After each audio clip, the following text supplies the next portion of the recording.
Una vez más reciba una cordial y calurosa bienvenida a esta su iglesia bautista reformada, cimentados en la palabra. Verdad que hoy gozamos de este maravilloso privilegio de estar reunidos como el pueblo del Señor y siendo expuestos a su palabra. Leamos de forma inicial Mateo capítulo 6, versículo 13. Mateo capítulo 6, versículo 13.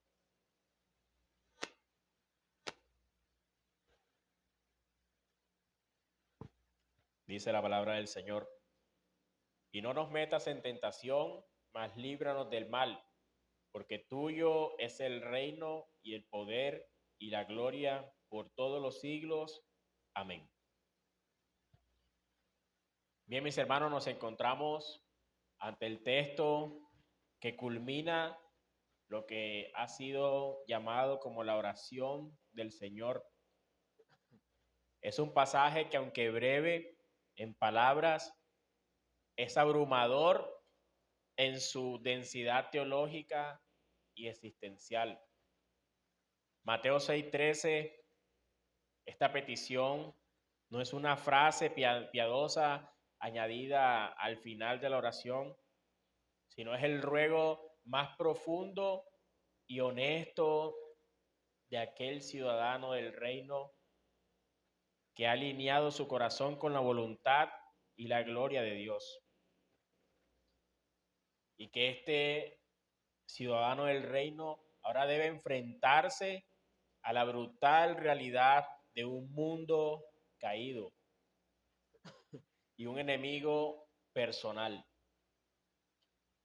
Para poder comprender la magnitud de este ruego, debemos situarlo en su contexto macro y asimismo en el micro. En cuanto al contexto general del Sermón del Monte, no es un compendio de consejos morales para una vida mejor, sino que en esencia es la constitución del reino de Dios que nuestro Señor Jesucristo ha venido anunciando.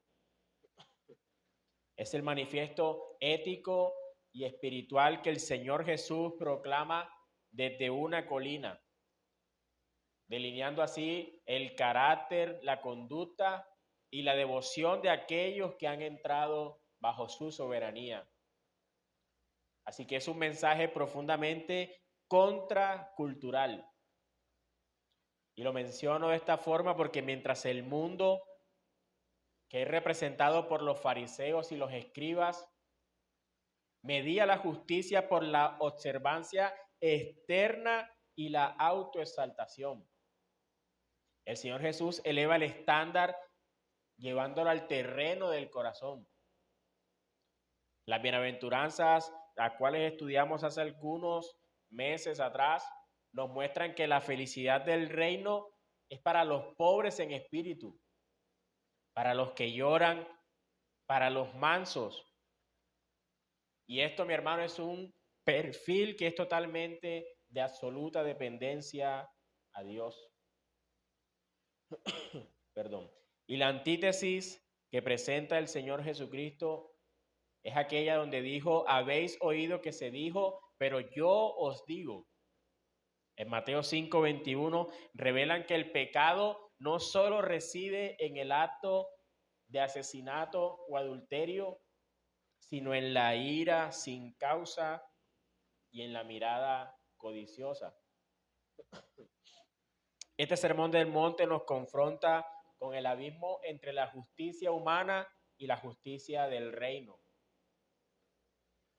Una justicia que debe ser mayor que la de los escribas y los fariseos, tal como lo dijo ya Mateo 5:20. Y para esto podemos preguntarnos entonces, ¿cómo puede un ser humano débil, frágil y con una carne dispuesta a la caída alcanzar este estándar celestial? La respuesta no está en el esfuerzo, sino en la dependencia radical a Cristo y la oración. Y ahora en un contexto más específico, la oración del Señor, que abarca desde los versículos 9 del Mateo capítulo 6, dentro de este manifiesto del reino, la oración del Señor se erige como el motor de la vida del ciudadano del reino. El Señor Jesucristo la introduce como una corrección a la oración hipócrita y las vanas repeticiones de los paganos. La oración es un modelo, no es solamente un texto a recitar. Por lo tanto, su estructura en un mapa teológico es perfecta. Vemos entonces, para hacer, digamos, un bosquejo de lo que es la oración del Señor, lo primero que vemos es que estas peticiones son centradas en Dios. Vemos que Él pide que santificado sea el nombre de Dios. Luego vemos que Él pide que se venga el reino de Dios. Y luego entonces pide que se haga su voluntad.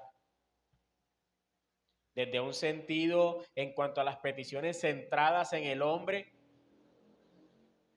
muestra que dentro de esta oración se pide, danos hoy el pan nuestro de cada día. Asimismo se pide que se nos sea perdonadas nuestras deudas. Y por último dice, no nos metas en tentación, mas líbranos del mal. Y esta última petición, mis hermanos, no es un apéndice, sino que es la culminación necesaria. Porque ya habiendo recibido el pan y el perdón, el discípulo sabe que su mayor batalla no es la supervivencia física o el registro de sus pecados, sino la perseverancia de su santidad y la resistencia final. Y esto en un mundo que busca su ruina espiritual.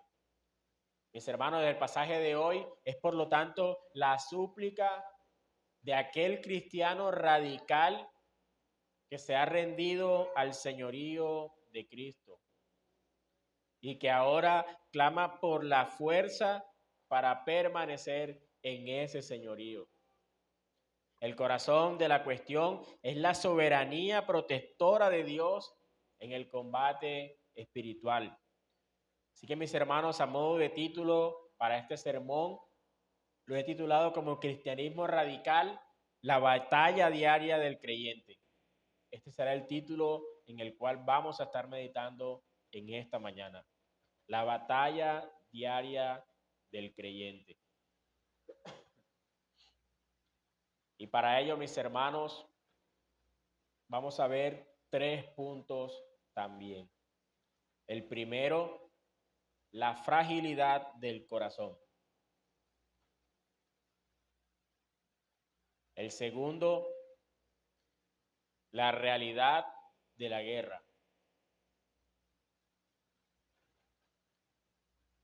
Y tercero, la seguridad de la doxología. Tuyo es el reino.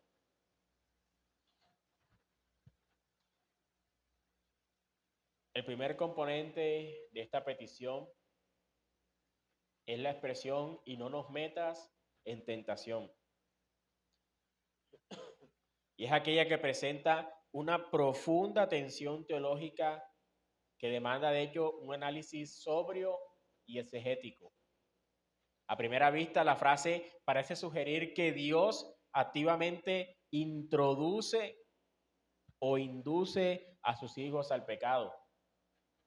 Una idea que el resto de la Escritura, en un sentido amplio, refuta y de forma categórica. El entendimiento radica en la palabra griega que es usada para tentación. Y esta palabra es la palabra peirasmos. La palabra utilizada es la palabra peirasmos. Y este término no tiene una traducción unidireccional, sino que abarca un rango semántico que incluye prueba, examen, tentación y adversidad. Y es por eso entonces que la teología bíblica distingue claramente entre las dos funciones principales que tiene esta palabra. La primera es la prueba. Esta palabra tentación también transmite la idea de prueba. Y es aquella que Dios usa para permitir la madurez en el creyente. Entonces, esta palabra prueba tiene un sentido positivo. Esta palabra peirasmos, tentación, tiene un sentido positivo y es cuando se usa con la palabra prueba. Es entonces donde Dios permite el peirasmos como un examen divino. Y el propósito de esta prueba es doble. Uno, revelar la condición del corazón. Al momento de que el creyente sea probado, lo primero es revelar la condición de su corazón. Tal como sucedió en el caso de Abraham en Génesis 22:1. Génesis 22:1, el caso que tenemos de Abraham, donde Dios prueba no para saber algo que ya él ignora, sino para manifestar la fe que ya existe en el creyente. Y leo entonces Génesis 22:1. Aconteció después de estas cosas que probó Dios a Abraham y le dijo: Abraham, y él respondió: heme aquí. El contexto de este pasaje, como bien lo sabemos, es el sacrificio de Isaac. Y tal cual vemos como Dios dice, probó Dios a Abraham. Y como ya decíamos hace un momento, el propósito de la prueba es revelar la condición del corazón y ver cómo la prueba es purificada en medio de cualquier circunstancia y que esta funciona como lo es el fuego para el oro, tal como lo dice también el apóstol Pedro en primera de Pedro 1:7. Lo segundo que tiene como propósito la prueba es promover la madurez en el creyente. Santiago capítulo 1, versículos 2 y 4 nos exhorta lo siguiente: tened por sumo gozo cuando os halléis en diversas pruebas, peirasmos, sabiendo que la prueba de vuestra fe produce paciencia. Entonces, mis hermanos, la prueba es una herramienta de santificación progresiva. Es el camino por el cual el carácter del reino, delineado en el Sermón del Monte, se forja en el creyente. Una segunda cosa que podemos ver en cuanto a esta palabra peirasmos es que también es utilizada en un sentido negativo y es a través de la palabra tentación. Decíamos que tenía la connotación en un sentido positivo, hablando de prueba, pero también hay un sentido negativo hablando de tentación. Y este peirasmos en la tentación es aquel que busca seducir al creyente a desobedecer y caer. Y aquí la escritura es inequívoca y dice lo siguiente: cuando alguno es tentado, no diga que es tentado de parte de Dios, porque Dios no puede ser tentado por el mal, ni él tienta a nadie, dice Santiago 1:13. Así que Dios no es el autor del mal ni la fuente de tal seducción en la vida del creyente. Así que esta palabra, mis hermanos, peirasmos, tiene una doble connotación, una positiva y una negativa. Ahora, una tercera cosa que podríamos decir es: ¿por qué oramos de esta forma? no nos metas en tentación. Y este ruego es una declaración de humildad radical. Este ruego es una declaración de humildad radical por parte del creyente. El discípulo, al reconocer el estándar de justicia de nuestro Señor Jesucristo, él mira su propia fragilidad y clama por ayuda. Esta parte de la oración, mis hermanos, es una súplica por la ayuda de Dios para luchar en contra de nuestra batalla interna, con las pasiones carnales que combaten contra el alma, tal como dice el apóstol Pedro, en Primera de Pedro 2:11. Así que esta petición reconoce la debilidad de nuestra carne y que nuestra fuerza de voluntad ante la tentación es débil. Esta petición que hacemos aquí, mis hermanos, es un recordatorio de que el pecado es engañoso y de que nuestra única esperanza es fortalecernos en el Señor y en el poder de su fuerza. A medida que han pasado los años, he visto surgir pecados terribles en la vida de personas donde menos se esperaba, lo cual me ha hecho darme cuenta de cuán débiles y vulnerables somos todos. Y cuando digo todos, somos todos, mis hermanos. El apóstol Pablo en algún momento dice, fíjese que aquel que esté firme no caiga. Y tal cual, mi hermano, como dice el apóstol Pablo, todos debemos estar alerta, siempre orando al Señor por esta petición. No nos metas en tentación, aun cuando Él no es el autor de la tentación. Pero nuestra carne y nuestro corazón es débil y necesita de la ayuda y del socorro del Señor en todo tiempo.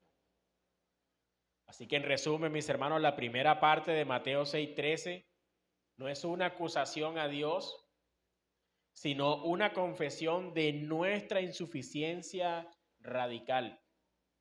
Es el ruego del discípulo que, habiendo puesto su corazón en las cosas del reino, sabe que la única forma de preservarlo es bajo el refugio y la restricción del poder divino. Es un acto de fe que dice, dependo de ti, no de mí, para mi perseverancia. Así que, mis hermanos, en el día de hoy, nosotros debemos ver esta expresión de no nos metas en tentación desde un sentido real. Debe ser nuestra oración diaria. En cuanto al segundo punto, en la realidad de la guerra, decía hace un momento que tenemos luchas externas, pero también luchas internas. Y que hay un enemigo que de hecho somos nosotros mismos. Somos pecadores y somos débiles. Y esto lo vemos en la segunda parte de la petición. No nos metas en tentación, mas líbranos del mal. Ahora nos saca de aquella lucha interna y nos enfrenta a la realidad externa. El análisis exegético aquí es crucial. Para la frase en griego no es meramente líbranos de la maldad. Ese líbranos del mal no solamente significa líbranos de la maldad, sino también líbranos del maligno. Y para eso hay dos interpretaciones que son válidas. En un sentido, el líbranos del mal habla del mal en general, el pecado, el sistema del mundo, la corrupción moral, pero también hay un segundo sentido y es líbranos del maligno, es decir, el diablo, el tentador, el adversario de nuestras almas. Y debemos tener claro que ambos significados se complementan. Aunque son diferentes, ambos se complementan. Porque nosotros le pedimos a Dios que nos libre de la fuente y del fruto del mal. El mundo nos seduce, la carne nos arrastra y el diablo nos acusa. Esta oración es un clamor por liberación diaria, consciente y dependiente de Dios. Así que al orar, líbranos del maligno, el cristiano rechaza la idea moderna de que el mal es solo una fuerza impersonal o una deficiencia social. Afirmamos la realidad bíblica de un enemigo espiritual vivo, que anda incluso como león rugiente buscando a quien devorar. Así que el verbo líbranos, si ustedes lo ven, expresa una urgencia, una dependencia, una necesidad.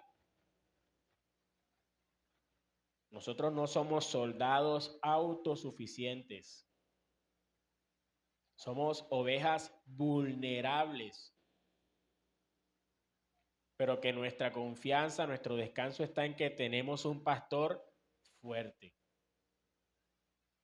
¿Qué pedimos entonces realmente en este líbranos del mal? Y esta petición, mis hermanos, está inmediatamente ligada a la anterior. No nos dejes caer en tentación, líbranos del mal. Si la tentación viene de nuestros deseos, la carne, el maestro del mal, aquel seductor, el maligno, que ya hemos dicho que es el diablo, el tentador, es aquel que explota esos deseos por los cuales somos tentados. Así que la oración pide a Dios que nos proteja del proceso de la tentación y de la gente detrás de ella. Eso es lo que pedimos aquí en este apartado de la oración. No pedimos solamente ser libres de un mal, sino de la fuente de ese mal. Pedimos ser rescatados como quien está en peligro y clama al Salvador. Y por eso podríamos decir, Señor, no solo no me dejes caer, sino sálvame de todo mal que quiera arrastrarme lejos de ti. Líbrame del pecado que se viste de placer. Líbrame del enemigo que se disfraza de ángel de luz. Incluso debemos pedir, líbrame de mí mismo. El apóstol Pablo también lo dijo de esa forma. ¿Quién me librará de este cuerpo de muerte? Miserable de mí. El creyente que ahora sí no tiene confianza en sí mismo, sino que se aferra a la gracia de Dios. Es aquella oración de quien dice como David dijo, guárdame, oh Dios, porque en ti he confiado. En el Salmo 16, versículo 1. Y también miremos lo que dice el Salmo 73, versículo 25.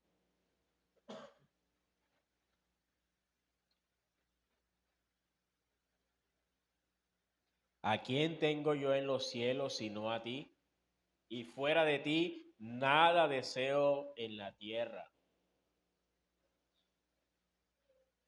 ¿Qué pedimos realmente, mis hermanos? ¿Qué es lo que pedimos? No solo ser libres del mal, sino de la fuente del mal. Ahora también podemos preguntarnos, ¿por qué es tan necesario orar así? Sería la segunda pregunta. ¿Por qué es tan necesario orar así? Y es porque si vivimos en un mundo caído, donde caminamos con corazones débiles y teniendo un enemigo que es real, y como decíamos hace un momento, anda como león rugiente buscando a quien devorar. Si nosotros no suplicamos por liberación del mal, pronto nos dejaremos arrastrar por él. En ese sentido, nuestra oración no debe ser desde el punto de ser víctimas, sino como soldados que necesitan ser preservados hasta el día del fin. Y hay que tener cuidado con eso, de no victimizarnos en la oración, sino más bien como una necesidad que tenemos por nuestra fragilidad y debilidad. Esta petición, mis hermanos, es en cierto sentido una oración por perseverancia. Y podríamos decir, tal como dice Judas en el versículo 24, Padre, líbrame del mal hoy, mañana y hasta que me presentes sin mancha delante de tu gloria con gran alegría. Así que, mis hermanos, hasta el momento hemos hablado de la fragilidad del corazón y también hemos hablado de la realidad de esta guerra que vivimos a diario. Hablemos ahora de la seguridad de la doxología, con la expresión tuyo es el reino.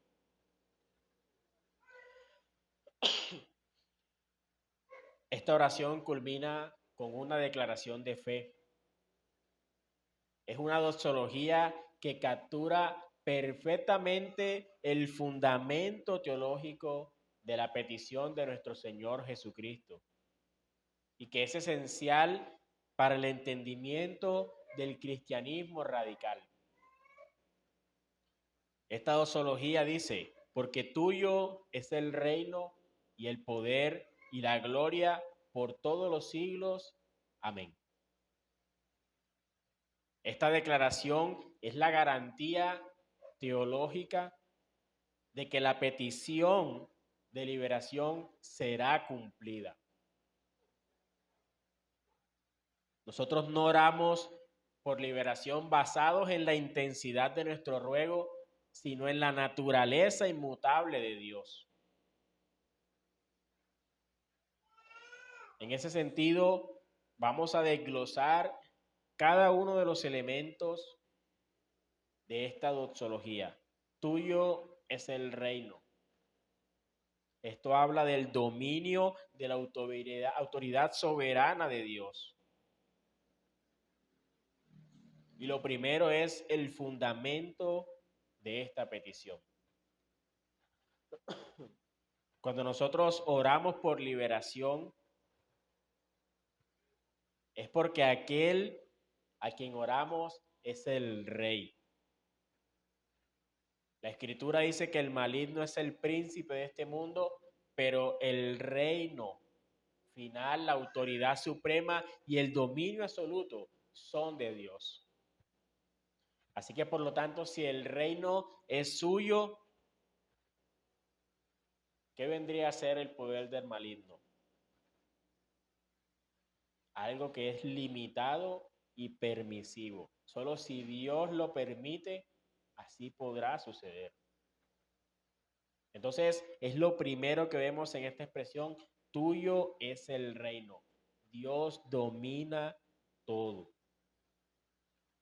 La implicación para el creyente de esta expresión, tuyo es el reino, es que él sabe que pertenece a una ciudadanía superior. Su vida no está definida por el miedo al enemigo, sino por la certeza de la victoria del rey. Así que no cabe dentro del cristianismo radical una persona con temor al enemigo, porque sabe que aún su poder está en manos de Dios.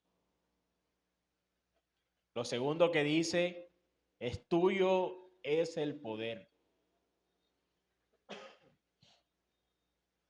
Y esto habla de la capacidad, de la suficiencia eterna de Dios. El fundamento que hay en esta petición es que oramos por liberación porque Dios tiene poder. Y esta palabra poder en griego es la palabra dinamis. La palabra dinamis, que habla de un poder inherente y dinámico. Así que este poder es suficiente no solo para crear el universo, tal como dice Génesis 1, y asimismo luego resucitar a Cristo de entre los muertos, sino que también es poder para sostener a su hijo más débil a través de la tentación más feroz que pueda existir. La implicación para el creyente es que él debe dejar de apoyarse en su propia fuerza humana y por consiguiente abrazar su debilidad. ¿Y cómo podríamos nosotros entender esto? Dejar de confiar en nuestra propia fuerza humana por confiar en nuestra debilidad. Y es que en la debilidad humana es donde el poder de Dios se perfecciona, tal como lo dice el apóstol Pablo en 2 Corintios 12:9. La vida radical es una vida de poder sobrenatural, no de un esfuerzo natural. Aquel creyente perseverante es la exhibición del poder de Dios en la vasija de barro de nuestra fragilidad. Lo tercero que vemos en esta doxología es la expresión tuya es la gloria. Y esto, mi hermano, habla del propósito escatológico que hay en esta doxología. Tuya es la gloria. Esta petición no es egocéntrica. No oramos para ser librados del mal simplemente para estar más cómodos o seguros. En este sentido seríamos egoístas. Orar para estar más cómodos y seguros, no. Oramos para ser librados para la gloria de Dios. Si el maligno nos llegase a derrotar, la gloria de Dios entonces sería menoscabada en el mundo. Si nosotros, y oiga bien esto, mi hermano, somos derrotados por el maligno, ¿dónde queda la gloria de Dios? Aquel que ha dicho, yo estoy contigo hasta el fin del mundo. Así que, mi hermano, si el creyente persevera a través del poder de Dios, Dios recibe toda la gloria. Y en un carácter implicativo para el creyente, la perseverancia de este mismo es el cumplimiento escatológico de la oración. Cada tentación superada, cada pecado resistido, cada acto de amor hacia el enemigo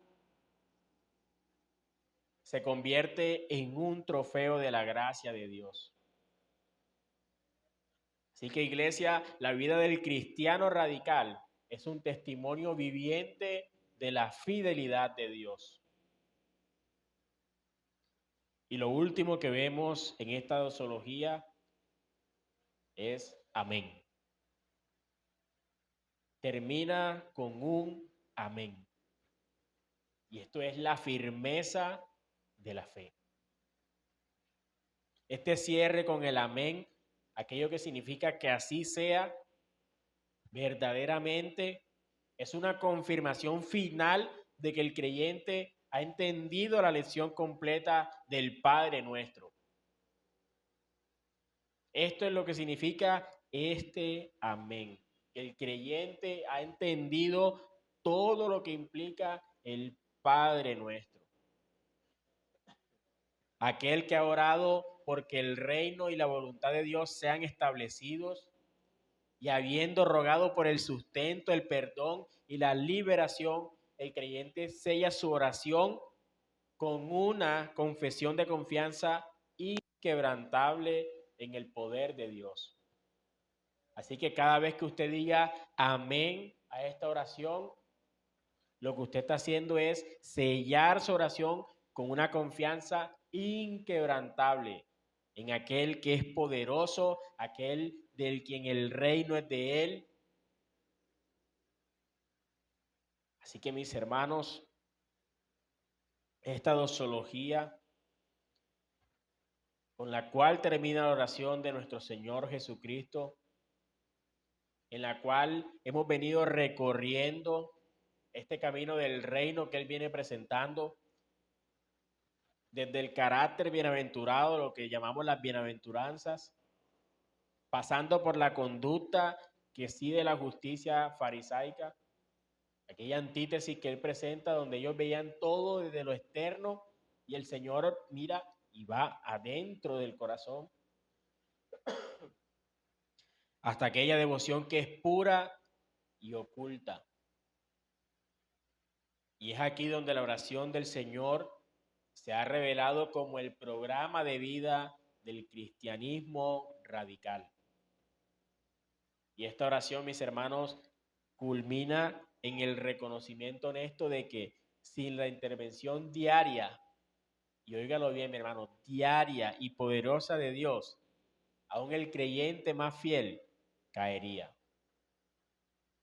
Así que esta oración debe ser reflejada a diario.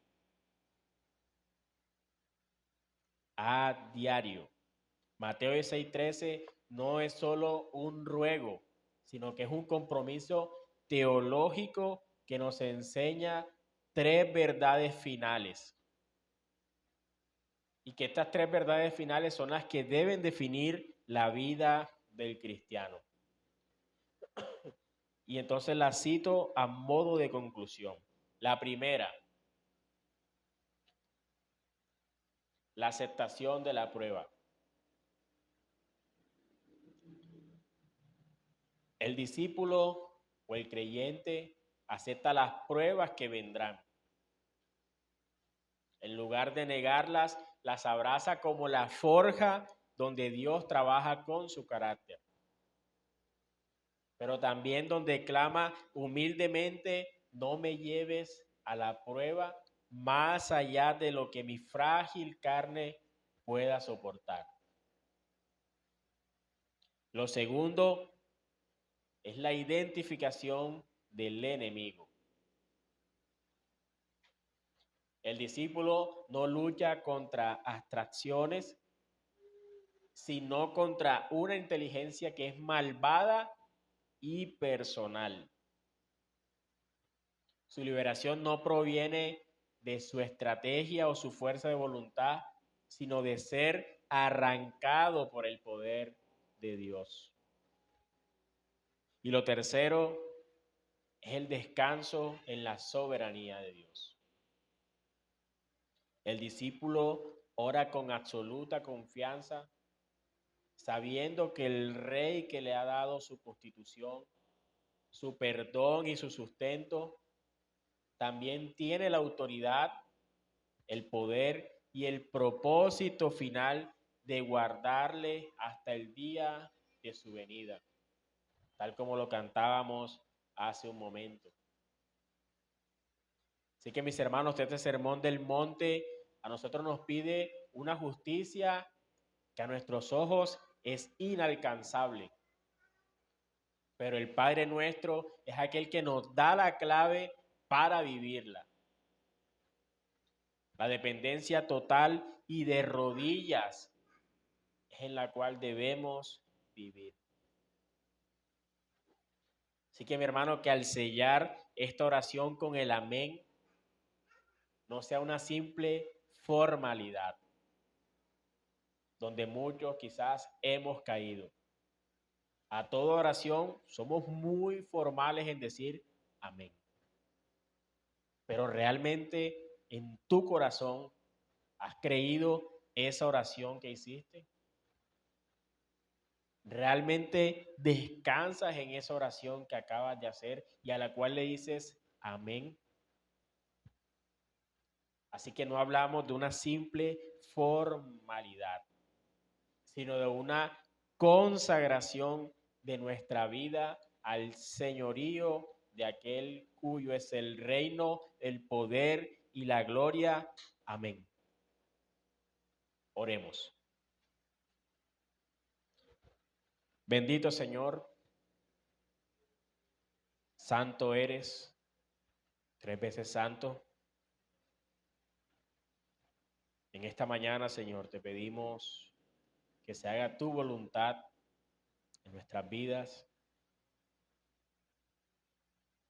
Asimismo, Señor, te suplicamos por tu ayuda, por tu socorro para estos débiles que luchan en contra de la carne, aquel enemigo que tenemos en nuestro cuerpo.